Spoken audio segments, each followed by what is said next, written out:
सातारा जिल्ह्यामध्ये पावसाचं धुमशान सुरू आहे। महाबळेश्वरमध्ये 233 मिलीमीटर पावसाची नोंद झालेली आहे। कोयना पाणलोट क्षेत्रातही तुफान पाऊस बरसतोय। कोयना धरणातील पाण्याची आवक आता वाढलेली आहे। 3 ते 4 दिवसांपासून जिल्ह्यामध्ये दमदार पाऊस झालेला आहे।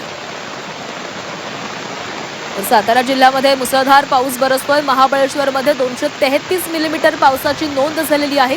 कोयना धरण पाणलोट क्षेत्रात देखील मुसळधार पाऊस बरसतोय।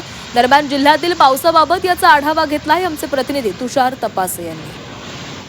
सातारा जिल्ह्यात पावसाचा जोर वाढतोय आणि खरं तर समाधानकारक पाऊस सध्या सातारा जिल्ह्यात गेल्या 3-4 दिवसापासून सुरू आहे।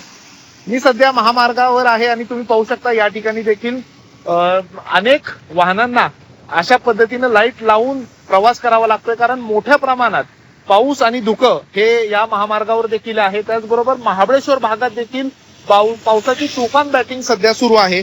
महाबळेश्वरमध्ये जवळजवळ एका दिवसात 233 मिलीमीटर पावसाची नोंद झाली आहे। कोयना धरण क्षेत्रात देखील मोठ्या प्रमाणात पाऊस कोसळतोय। जवळजवळ 190 मिलीमीटर पावसाची नोंद ही कोयना भागात झालेली आहे आणि एकूणच समाधानकारक पाऊस आहे। पेरण्यांची लगबग त्यामुळे आता सुरू झालेली आहे आणि पावसाचा जोर खरं तर गेल्या 3-4 दिवसापासून वाढतच चाललेला आहे।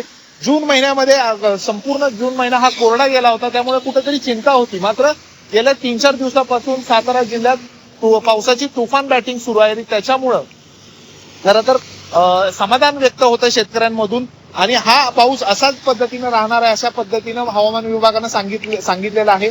त्याचबरोबर दरडप्रवण क्षेत्र असतील किंवा डोंगरी भाग असतील, जे पावसाळी पर्यटनासाठी जे लोक जात आहेत त्यांना देखील सतर्कतेचा इशारा प्रशासनाच्या वतीने देण्यात आलाय। कारण मोठ्या प्रमाणात या पर्यटनासाठी महाबळेश्वर असेल, तास असेल या भागात पर्यटक येत असतात। मात्र या ठिकाणी येताना सुरक्षितपणे प्रवास करावा असं आवाहन प्रशासनाच्या वतीने करण्यात आलेलं आहे।